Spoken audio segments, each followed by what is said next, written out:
Assalamualaikum warahmatullahi wabarakatuh.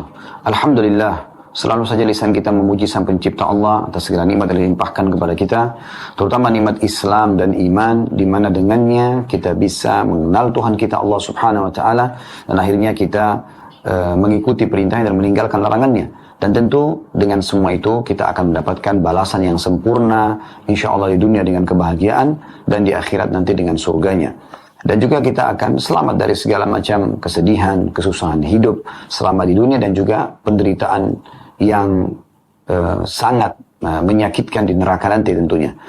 Dan juga nikmat-nikmat yang lain dari kesehatan, kekuatan, ya, kelowongan waktu, dan apapun yang Allah Subhanahu wa taala mudahkan buat kita, termasuk kita bisa duduk bersama-sama untuk mengikuti ceramah kita pada siang ini. Ini juga sebuah nikmat yang melimpah yang Allah Subhanahu wa taala berikan kepada kita tentunya, dan kita mengucapkan alhamdulillah atas semua itu.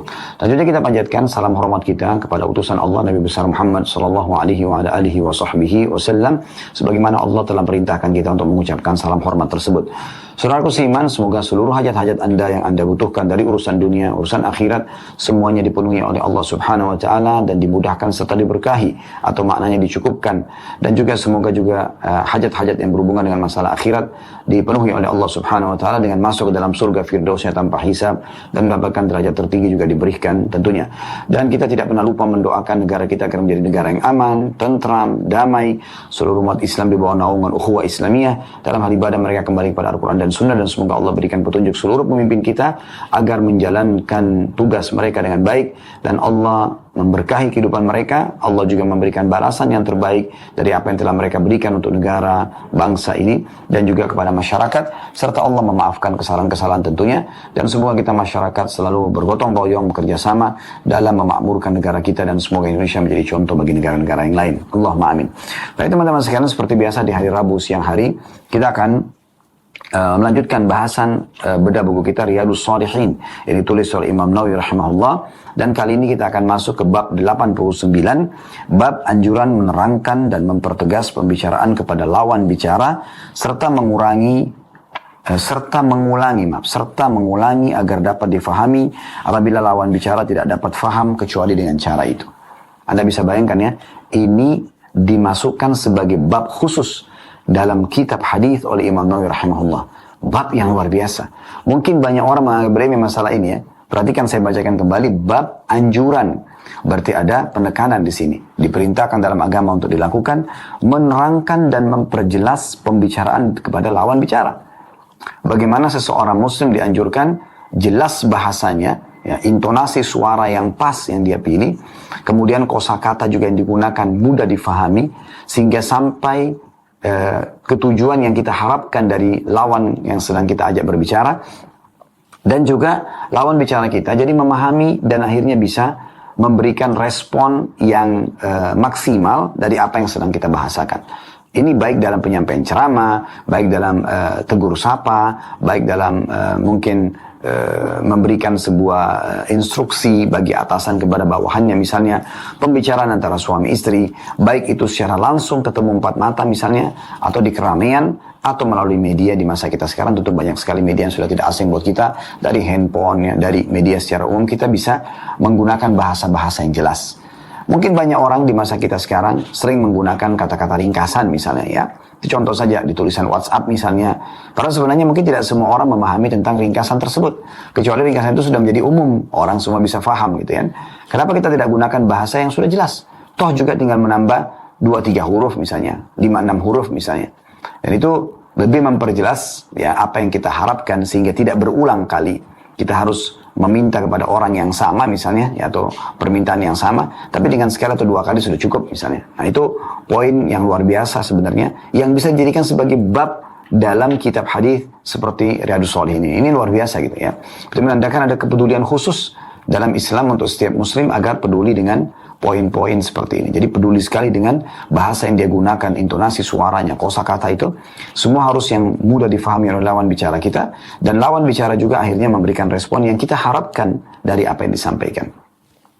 Kemudian lanjutannya beliau mengatakan, serta mengulangi agar dapat difahami apabila lawan bicara tidak dapat faham kecuali dengan cara itu. Jadi dalam poin ini, Imam Syafi'i rahimahullah, pernah beliau memiliki salah satu murid yang agak lambat dalam memahami apa yang beliau sampaikan. Sehingga beliau rahimahullah coba untuk mengulangi materi yang beliau sampaikan setelah pengajian. Khusus untuk orang tersebut. Beliau datang lalu beliau berbicara, menyampaikan, dan ternyata subhanallah, ya orang itu sampai mengatakan begini, wahai imam, wahai kalau kita kiai, wahai guru, wahai ustadz, tidak usah anda repotkan diri seperti ini. Saya akan coba fahami pelan-pelan. Tapi kata Imam Syafi'i rahimahullah, tidak. Saya tidak akan membiarkan ini sampai engkau memahaminya. Maka akhirnya pada saat itu pun ya Imam Syafi'i mengulang-ulangi hampir setiap kali habis pengajian beliau ulangi lagi agar orang yang sedang menjadi target bisa memahami apa yang kita ingin sampaikan.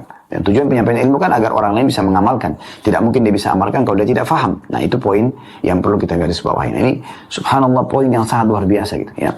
Atau kadang-kadang kita kalau mengucapkan salam tapi belum kedengaran, terbukti tidak ada yang jawab misalnya. Kita boleh ulangi dan kita hidupkan suasana itu. Kenapa setiap imam masuk ke dalam masjid tidak mengucapkan salam assalamualaikum warahmatullahi wabarakatuh kepada ya, jemaah yang sudah menunggunya misalnya? Ya, kenapa seseorang yang masuk ke lift, ya, masuk ke transportasi umum tidak membiasakan menghidupkan salam? Sementara Nabi SAW menyuruh afsyus salam bainakum, sebarkan salam di antara kalian. Nabi SAW kadang-kadang bahkan kalau masuk dalam sebuah majelis mengulang-ulangi salam kalau memang itu dibutuhkan. Assalamualaikum warahmatullahi wabarakatuh. Belum terlalu terdengar mungkin, maka beliau mengulangi lagi yang kedua kalinya. Sampai yang ketiga kali beliau mengulangi pengucapan salam tersebut. Ini luar biasa ini. Ya. Berarti memang setiap muslim itu semuanya jelas. Dan pernah kami titik beratkan teman-teman sekalian. Kita ini sebagai seorang muslim harus, apa yang nampak di depan mata kita ini, sama persis dengan apa yang dalam hati kita. Dan orang kalau berbeda, wajah sama hatinya bisa merupakan atau memiliki ciri sifat seperti orang-orang munafik. Mereka bisa tersenyum, tapi sebenarnya hatinya gerutu. Orang muslim tidak seperti itu. Suka ya suka, tidak suka ya tidak suka. Dan clear pada saat itu, selesai. Ya. Tidak ada sesuatu yang dijadikan sebagai bahan PR. Senyum, bermuka manis depan orang, tapi sebenarnya di belakang dia sedang benci. Dia sedang tidak suka. Enggak. Kalau seseorang tidak suka, Islam sudah mengajarkan. Yang tidak disukai adalah sesuatu yang dilarang dalam agama. Kalau seseorang itu punya karakter, punya akhlak, punya tradisi, kebiasaan yang tidak baik dalam pandangan agama, tanda kutip sini, Islam memandang tidak baik, maka kita sedang tidak menyukai itu. Karena agama tidak menyukainya. Jadi bukan karena kita pribadi tidak suka. Seorang muslim harus jadikan Islam sebagai selalu tolak ukurnya. Di atas kepalanya ada sebuah prinsip hidup yaitu Islam. Ya. Bagaimana semua lini kehidupannya diatur dan dikontrol oleh Islam. Maka dia pun tidak menyukai sesuatu yang ada pada seseorang karena Islam tidak menyukainya. Maka dia langsung meluruskannya dengan cara yang santun, dengan cara yang baik. Mungkin bisa langsung dengan bahasa, mungkin dengan tulisan kalau masa kita sekarang. Mungkin menggunakan orang ketiga, mungkin menggunakan singgungan yang santun. Intinya sampai apa yang sedang kita ingin sampaikan teman-teman sekalian. Jadi ini saya pada saat membaca bab ini, saya terus merenungi. Begitu luar biasanya Islam datang menjelaskan ya sampai pada hal yang kecil seperti ini. Sampai pada hal yang kecil seperti ini. Makanya seorang sahabat, yang seingat saya Salman Al-Farisi radhiyallahu anhu, beliau pada saat satu waktu pernah ke Persia, lalu ditanya oleh pemuka-pemuka masyarakat sana, kenapa kau pergi menuju ke kota Madinah yang sangat terpencil dan engkau meninggalkan sebuah kota yang penuh dengan peradaban besar seperti ini, dan engkau mengikuti seseorang yang buta huruf dan dia dari kota yang terpencil, maksudnya Mekah, dan engkau meninggalkan rajamu yang mungkin bisa memberikan padamu kedudukan. Maka beliau mengatakan, sesungguhnya Islam yang sedang anut ini mengajarkan kepada kami apapun dari hal yang kecil, mensucikan diri pada saat selesai buang air besar, buang air kecil, sampai hal yang paling besar, yaitu bagaimana kami menyembah Tuhan kami. Jadi memang Islam masuk dalam seluruh ini kehidupan seseorang muslim. Tentu ada yang diwajibkan, ada yang sifatnya pilihan atau sunnah. Ada juga yang sifatnya mubah misalnya ya, tidak berdosa kalaupun tidak dilakukan misalnya ya.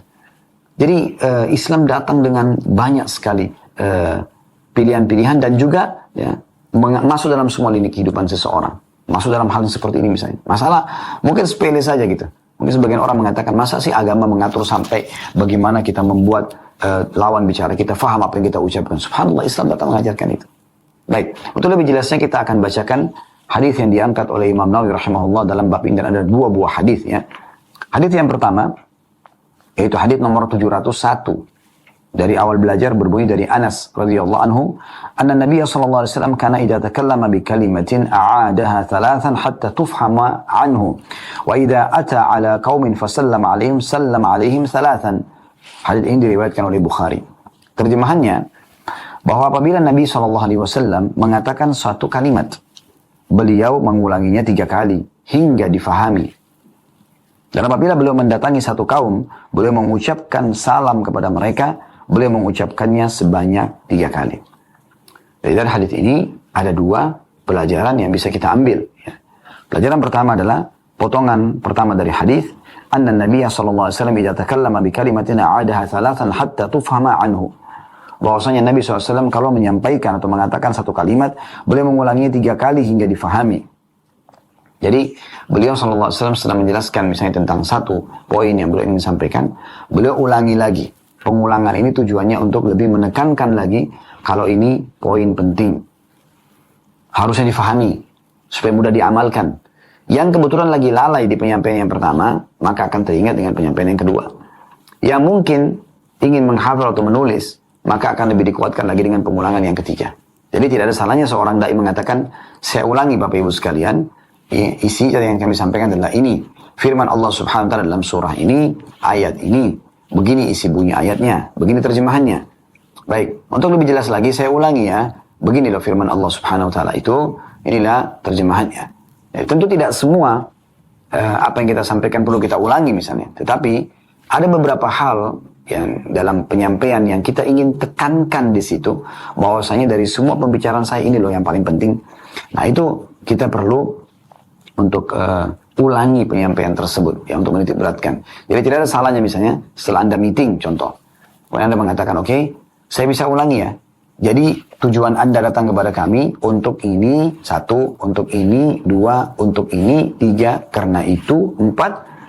Kalau dia mengatakan iya benar, selesai. Kan jadi lebih clear. Jangan sampai nanti salah paham misalnya. Tidak ada salahnya pada saat seseorang membayar sesuatu, misal Anda lagi mau bayar di kasir supermarket misalnya. Anda mau memberikan uang 100.000. Tidak ada salahnya pada saat Anda sedang tahu pembayaran misalnya 75.000 rupiah. Anda akan bayar dengan 100.000 rupiah.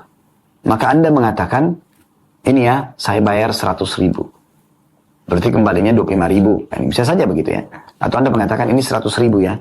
Karena sering kali terjadi, karena tidak menyebutkan, dan padatnya konsumen yang sedang belanja, mungkin si kasir lupa. Saya pun pernah mengalami itu ya. Si kasir lupa kalau tadi menerima uang sebesar itu, atau senilai itu dari kita. Gitu. Dia menganggap, atau dia teringat mungkin uang yang dia terima sebelumnya. Maka dia ngotot untuk mempertahankan uang yang sebelumnya. Kan ini jadi masalah. Dan ada salahnya juga terbalik, atau kebalikannya, si kasir yang mengatakan misalnya, uangnya 100.000 ya Pak, 100.000 ya Bu, mungkin Anda pernah dengarin ya, sebagian kasir ucapkan. Ini hal yang luar biasa. Kalau dia niatkan karena ingin menjalankan ya perintah Nabi SAW, atau contoh dari Nabi SAW bagaimana beliau mengulangi, walaupun sudah dikasih 100.000, dia masih mengatakan, uangnya 100.000 ya Bapak Ibu. Maka itu sangat luar biasa. Karena akan menghilangkan konflik-konflik yang mungkin muncul, walaupun persentasenya tidak 100%, tapi bisa terjadi. Maka sudah ditutup sebelumnya. Dan salah satu tradisi Nabi SAW, beliau selalu menutup konflik itu sebelum muncul. Kalau sudah terlihat ada kemungkinan hal ini akan mendatangkan satu konflik atau satu penilaian negatif, maka beliau langsung mengkatnya. Anda mungkin pernah dengar riwayat Bukhari, di mana Nabi SAW pada saat sedang i'tikaf di masjid di 10 terakhir Ramadan, beliau kedatangan salah satu istri beliau, Sofiyah radhiyallahu anha. Kemudian setelah ngobrol sama Nabi SAW, hajatnya selesai, Nabi SAW antar pulang ke rumahnya. Maka pada saat itu ada 2 laki-laki Ansar, dalam riwayat dikatakan mempercepat langkahnya di belakang Nabi SAW. Jadi seakan-akan mereka ingin tahu Nabi sedang jalan sama siapa nih malam-malam. Ya. Maka Nabi SAW mengatakan, ala rizkikuma. Tenang aja kalian berdua. Innaha Sofiyah binti Huyai. Ini adalah Sofiyah binti Huyai. Ini istri saya gitu. Jadi sebenarnya sahabat ini belum mengatakan, ya Rasulullah sama siapa Anda jalan? Tapi Nabi SAW sudah menutup pintu yang bisa membuka fitnah, syubhat, apa saja, ditutup semuanya. Sehingga akhirnya seseorang muslim jalan di muka bumi dalam kondisi semuanya jelas, semuanya gamblang. Ini poin yang perlu digarisbawahi baik-baik. Gitu ya. Baik, teman-teman sekalian, Nabi SAW juga seringkali ya, menekankan dan mengulangi. Ya, kalau ingin menjelaskan, gitu kan, apa yang beliau ingin titik beratkan. Bukankah banyak sekali hadis tentang masalah siksa kubur? Bahkan, Anda mungkin pernah dengar ya, atau pernah baca, ada hadis ya, yang sama sebenarnya isi intinya, tapi berbeda sedikit lafadznya. Kenapa? Karena sahabat ini menyampaikan dengan apa yang dia dengar, sahabat ini menyampaikan dengan apa yang dia dengar. Bukankah ini kemungkinan besar? Karena Nabi SAW mengulanginya? Kan bisa terjadi. Karena Nabi SAW mengulangi, yang menukil riwayat yang pertama adalah mendengar penyampaian pertama Nabi. Yang menukil riwayat yang kedua kemungkinan mendengarkan penyampaian Nabi yang kedua. Dan bukan mustahil, memang sedikit ada perubahan, tapi memang tujuannya, esensinya sama. Nah itu poinnya. Jadi memang penyampaian-penyampaian ini penting untuk kita bisa ulangi. Tapi sekali lagi bukan semuanya ya. Ya, tetapi hal-hal yang kita titik beratkan memang diperlukan untuk kita ulangi, penekanan, dan kami sudah berikan contoh-contoh yang cukup banyak tadi. Ini pelajaran yang pertama, dan tentu ini harus diikutkan teman-teman sekalian dengan tutur kata yang santun, kosakata yang bagus ya, kemudian juga mudah difahami, intonasi yang pas. Nah ini semua perlu diperhatikan baik-baik ya. Bagaimana Nabi SAW kalau berbicara, di saat beliau sedang berbicara secara umum, ketemu sama orang, tanya suara yang sebagian sahabat menggambarkan Nabi SAW seperti anak gadis yang dipingit di rumahnya. Jadi beliau sangat santun, sangat ramah, sangat pemalu gitu kan. Tapi terdengar suaranya. Tapi di saat beliau sedang ceramah, khutbah, dan butuh motivasi ya, untuk menyemangati orang, maka sebagian sahabat mengatakan Nabi SAW kalau sedang berceramah, itu seperti sedang mata beliau merah, seperti sedang mengingatkan pasukan agar semangat berperang misalnya. Nah memilih juga waktu dan tempat, waktu yang tepat, intonasi yang tepat, kosakata yang tepat, sehingga tujuan dan sasaran sampai, maka itu juga termasuk bagian daripada contoh dari kehidupan baginda Nabi Sallallahu Alaihi Wasallam. Baik teman-teman sekalian, pelajaran kedua dari hadis adalah bagaimana Nabi Sallallahu Alaihi Wasallam ya rutinitas beliau mengucapkan salam kepada para sahabatnya, dan beliau juga Sallallahu Alaihi Wasallam seringkali mengulangi salam sampai 2 atau 3 kali. Dan ini sudah kami jelaskan tadi, kemungkinan besar adalah di saat Nabi SAW melihat mungkin penyampaian salam yang pertama belum maksimal didengarin misalnya ya, sudah didengarkan, maka itu sudah cukup membuat ya Nabi SAW mengulanginya ya, mengulanginya. Tapi tidak setiap saat beliau SAW mengulangi, tapi ini penting. Pelajaran dari sini kita bisa ambil di poin yang kedua, ini faedah yang kedua. Ada tambahan faedahnya ya, yaitu bagaimana seorang pimpinan ya, atau orang yang seperti sunnah Nabi SAW, orang yang sedang berjalan, orang yang sedang berkendaraan. Orang yang berkendaraan mengucapkan salam kepada orang yang berjalan, orang yang berjalan mengucapkan salam kepada orang yang duduk ya, mungkin yang lebih sedikit mengucapkan kepada yang lebih banyak, yang lebih muda mengucapkan salam kepada yang lebih tua misalnya. Nah ini semua ya bisa masuk dalam tambahan faedahnya ya dalam masalah salam. Jadi Nabi SAW walaupun beliau mungkin lebih tua dari sebagian besar sahabat, beliau adalah seorang pemimpin dan Nabi, tapi bukan aib untuk beliau memulai mengucapkan salam. Ada sebagian orang karena merasa dirinya pemimpin, maka tidak mungkin dia mengucapkan salam. Tidak mungkin dia mendahului untuk tegur sapa misalnya. Enggak.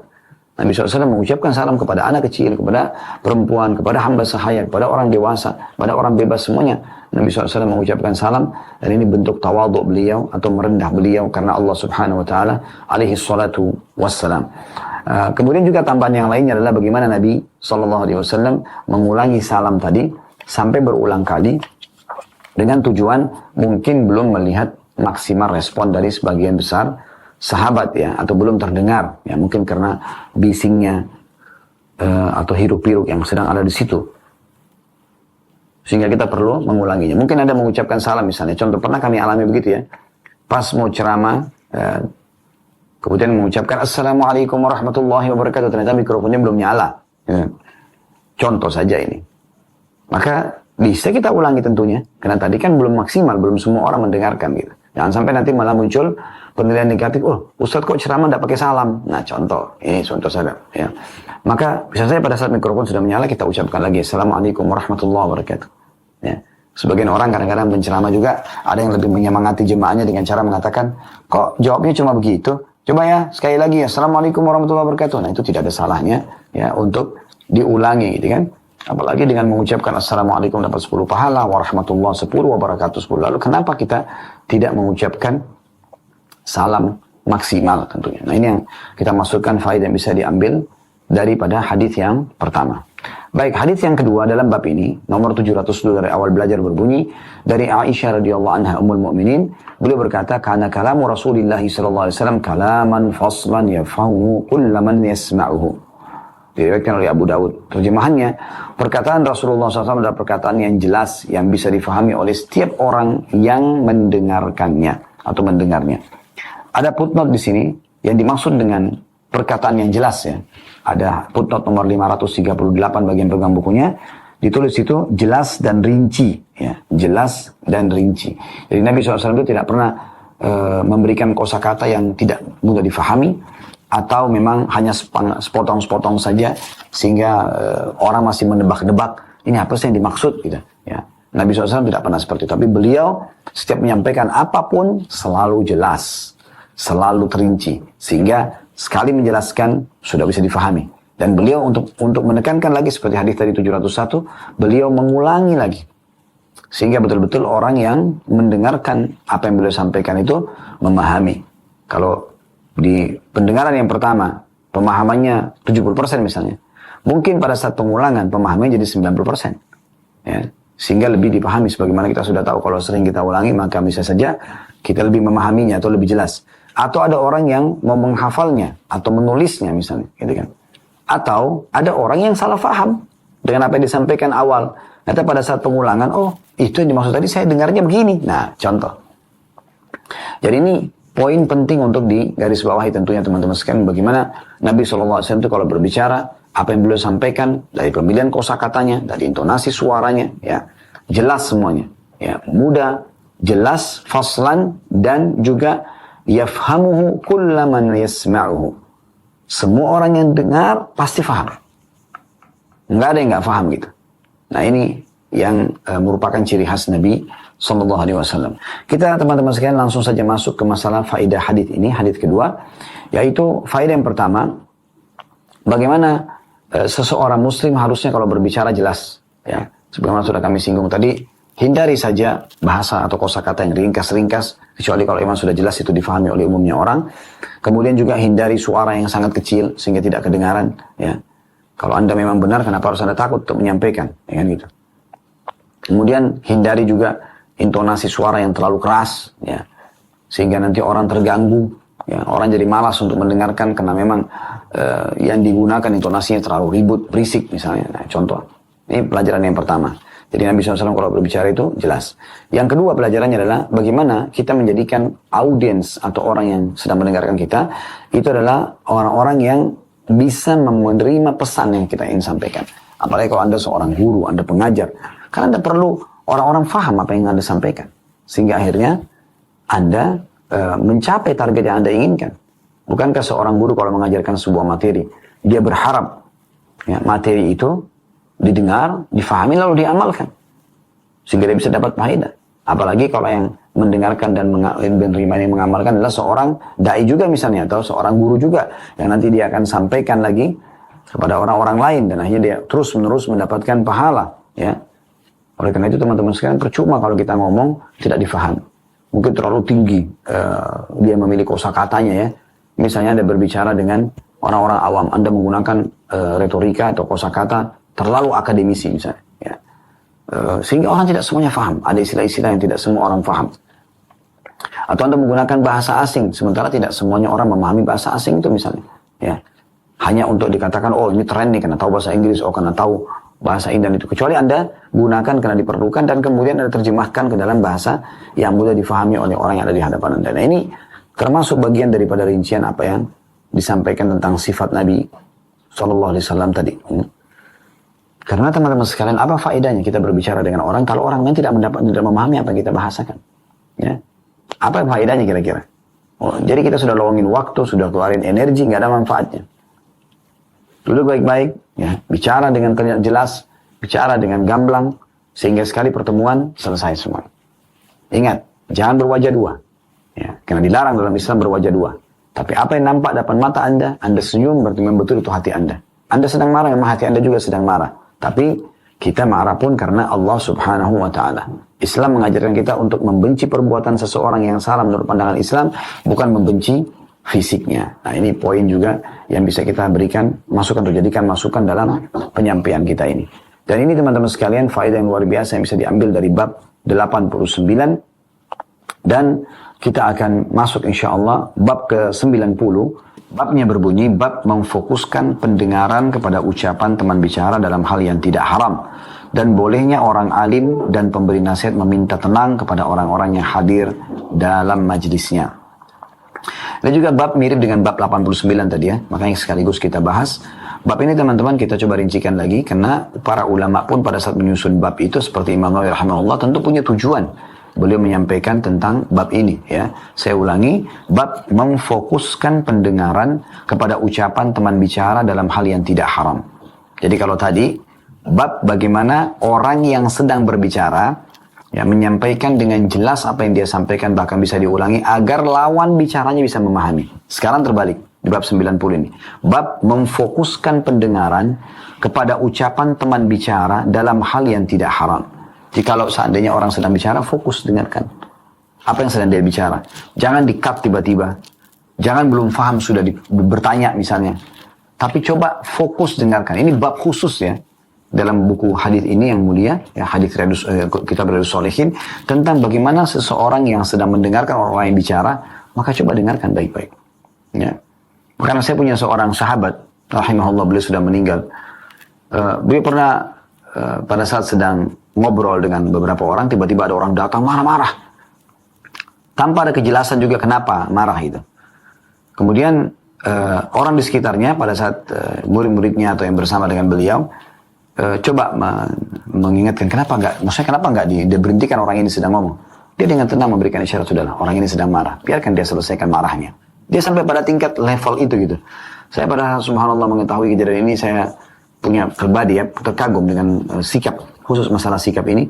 Bagaimana dengan tenangnya dia menanggapi ya orang-orang yang sedang berhadapan. Itu orang marah tanpa sebab, tapi dia tidak menanggapi dengan emosi, bahkan dia membiarkan karena orang yang meluapkan sesuatu. Maka akan selesai kalau tidak direspon kan gitu. Maksudnya tidak diikutin, tidak dibalas kejahatan dia dengan kejahatan, teriak-teriak dengan teriakan misalnya, dan seterusnya. Baik, selanjutnya di sini, jadi ini bab tentang bagaimana memfokuskan pendengaran kepada orang yang sedang berbicara ya, asal tidak haram. Kalau sesuatu yang haram sudah kita alihkan saja, nggak usah didengar.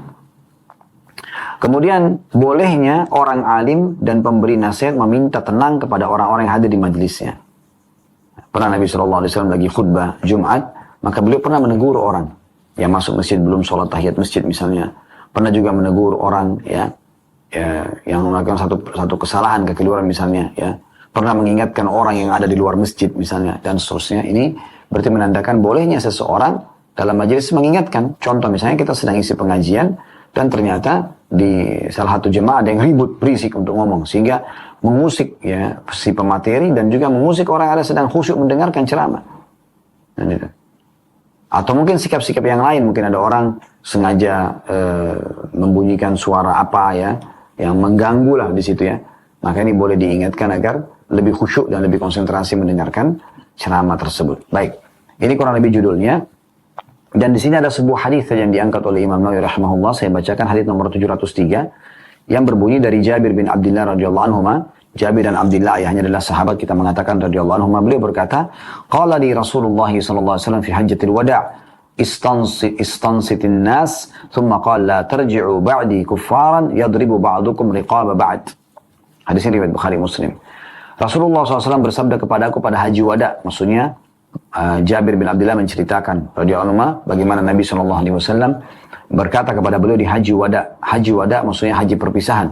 Dikatakan seperti ini karena memang Nabi SAW ya, mengerjakan adalah haji pertama beliau dan haji perpisahan beliau. Karena setelah itu beliau sakit dan lalu wafat. Alaihi salatu wassalam. Nabi SAW wafat ya. Maka Nabi SAW di haji wada memberikan saran dan himbauan kepada Jabir bin Abdullah radhiyallahu anhu, perintahkan agar orang-orang diam. Waktu itu lagi di musim haji lagi ramai orang-orang pada ngobrol satu sama yang lain. Nabi SAW perintahkan mereka, ayo suruh diam dulu. Ayo diam, dengerin gitu ya.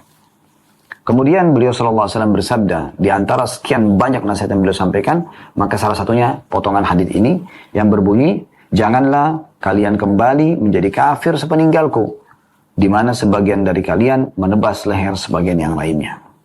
Baik, Jadi yang ingin dititik beratkan di sini sebenarnya adalah dua hal dalam hadis ini.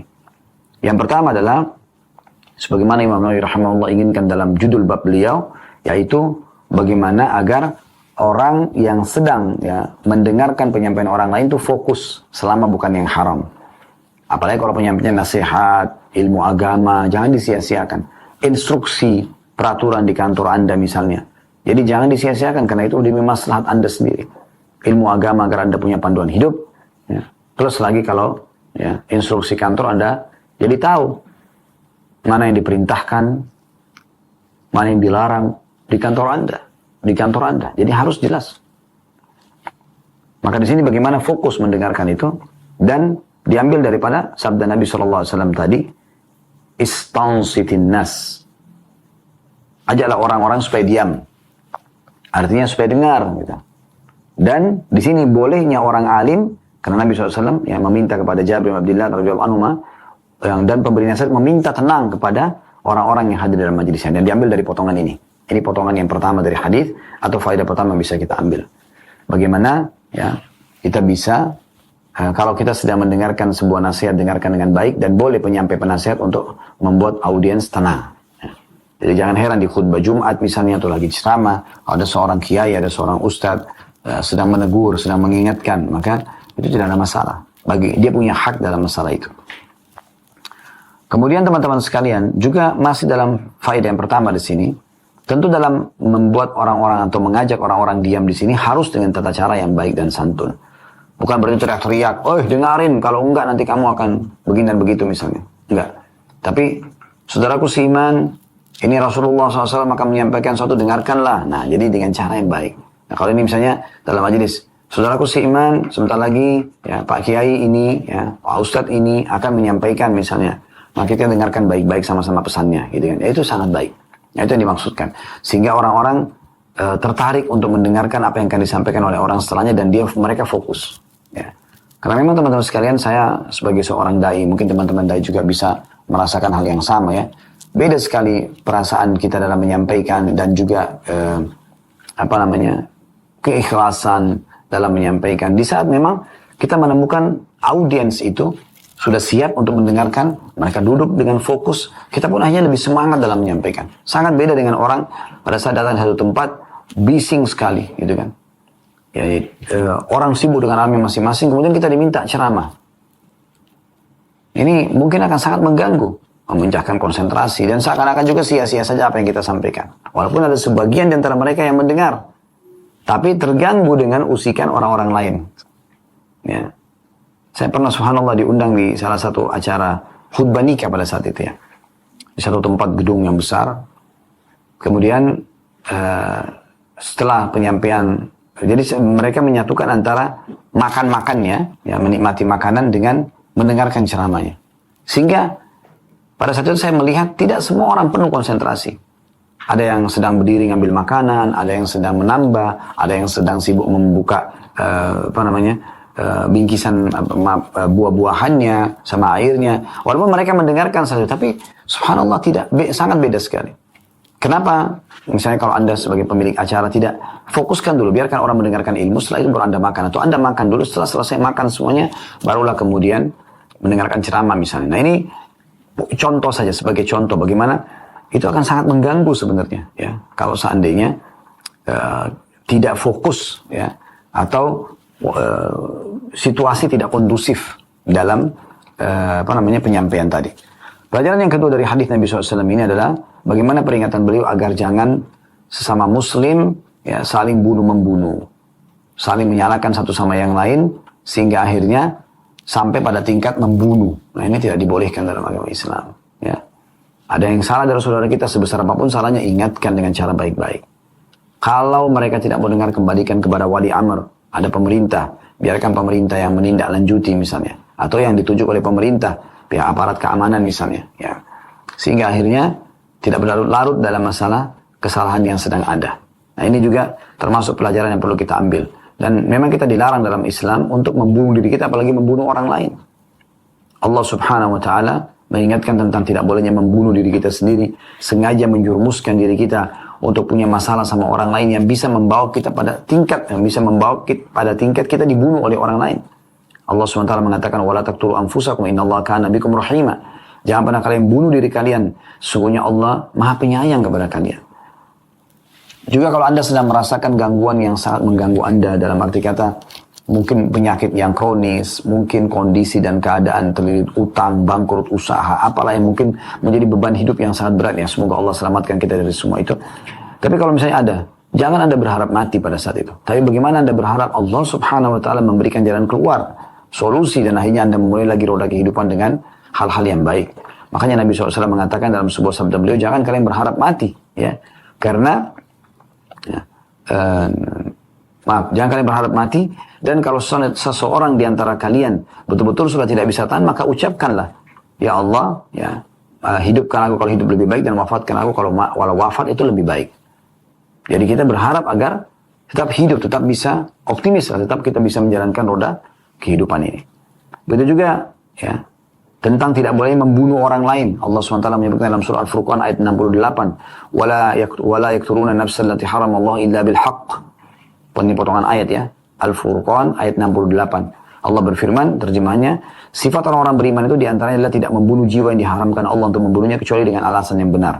Alasan yang benar misalnya kita diserang tiba-tiba lalu kita membela diri, kemudian kita terpaksa membunuhnya, misalnya perampok, penjahat, ya. Atau misalnya dalam kasus peperangan terjadi memang saling serang menyerang sehingga kita harus membunuh orang lain. Itu pun kata Nabi SAW, kalau kalian harus bunuhlah dengan cara yang santun atau baik, kan gitu. Kemudian juga kalau misalnya ada orang yang dalam Islam, ya, hukumnya kalau dia membunuh maka dia dibunuh juga, ya. Tapi ini yang mengambil alih adalah pemerintah, ya, sikap pemerintah di sini. Atau orang berzina tapi sudah pernah menikah, diistilahkan dengan muhsan, maka itu juga hukumnya, ya, dibunuh melalui hukum pemerintah tentunya, ya. Nah, itu pun pemerintah masih punya hak untuk memutuskan apakah orang ini akan dieksekusi mati misalnya ataupun berikan hukuman yang lebih ringan. Itu tergantung pertimbangan nantinya. Sesuai dengan sabda Nabi SAW dalam sebuah hadits, la yahillu damu imri'in muslimin yashhadu an la ilaha illallah wa anni rasulullah illa bi ihda thalath. Tidak boleh atau tidak halal darah seorang muslim untuk dikorbankan yang bersaksi tidak ada yang berhak disembah kecuali Allah dan benar-benar aku adalah utusan Allah, kecuali dalam 3 perkara. Yang pertama, ats-tsayyibuz zani, atau orang yang telah menikah namun berzina dan kepergok melakukannya. Kalau hukum Islam itu dirajam oleh pemerintah tentunya, bukan individual. Kemudian yang kedua, nafsu bin nafs. Yang kedua adalah orang yang membunuh jiwa orang lain. Maka hukumnya juga dia dibunuh sebenarnya. Walaupun ini melalui prosedur yang cukup panjang, ya, karena dicari tahu dulu kenapa dia membunuh, ya. Apakah memang dia disuruh oleh orang lain, dia apalah keadaan-keadaan itu dipelajari dulu semua, terbukti kalau dia membunuh dengan cara sengaja, maka berarti dan tidak punya udzur, maka berarti dia kena hukum dibunuh juga, ya. Kemudian yang ketiga adalah wattariku lidini al-mufariqu lil jamaah, orang-orang yang meninggalkan agama dan memberontak dari pemerintah yang sah. Hadis Bukhari Muslim. Maksudnya adalah orang-orang yang membentuk kelompok lalu memberontak, maka mereka boleh diserang oleh pemimpin yang sah, gitu kan? Dan boleh kita membantu pemimpin yang sah agar pemberontak ini berhenti dari kejahatan mereka. Nah, di sini kan berarti akan ada pertumpahan darah, tapi ini beda kondisinya karena ada pemberontakan, ya, seperti itu kurang lebih. Jadi ini hukum asalnya. Nah, ada juga beberapa hadits yang menjelaskan seperti misalnya haddus sahir darbatun bis saif, ya, hukuman bagi orang yang penyihir itu, ya, yang banyak membuat kerusakan di muka bumi, ya, berinteraksi sama jin-jin. Dalam Islam hukumnya juga dibunuh, ya.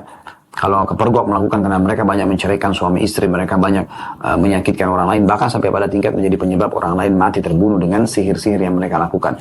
Maka ini semua juga memang, ya, ada hukum tersendiri dalam Islam, Dan kalau ada orang yang membunuh, yang paling berat itu adalah membunuh jiwa orang mukmin, ya. Membunuh orang yang, makanya Nabi SAW mengingatkan di sini, jangan sampai kalian saling bunuh-membunuh nanti sepeninggalku. Karena membunuh jiwa orang mukmin ini bahaya sekali. Apalagi secara sengaja, ya. Apalagi memang dasarnya orang yang ahli ibadah. Karena Allah SWT menyebutkan dalam surah An-Nisa ayat 93, "Wa may yaqtul mu'mina muta'ammidan fajaza'uhu jahannamu khalidan fiha wa ghadiballahu 'alaihi wa la'anahu wa 'adda lahu 'adzaban 'azima." Dan barang siapa yang membunuh seseorang mukmin dengan sengaja, maka balasannya adalah jahannam, kekal ia di dalamnya, dan Allah murka kepadanya dan mengutukinya serta menyediakan adab yang besar baginya. Jadi memang tidak dibolehkan sama sekali seseorang itu sengaja, baik dia menjerumuskan dirinya sendiri, membunuh dirinya, ya, ataupun menjadi penyebab orang lain membunuhnya, atau dia membunuh orang lain, kecuali dengan alasan-alasan yang dibolehkan secara syar'i, Allahu a'lam. Jadi ini bahasan kita insya Allah, kedepannya kita akan masuk ke bab 91, bab memberi nasihat dan seimbang dalam melakukan. Oleh karena itu teman-teman sekalian, selalu bersama dalam kebaikan. Semoga saja Allah subhanahu wa ta'ala sebagaimana menyatukan kita di dunia ini, Allah satukan juga kita di surga firdaus tanpa hisab. Allahumma amin. Subhanakallahumma bihamdika, asyhadu an la ilaha illa anta astaghfiruka wa atubu ilaik. Wassalamualaikum warahmatullahi wabarakatuh.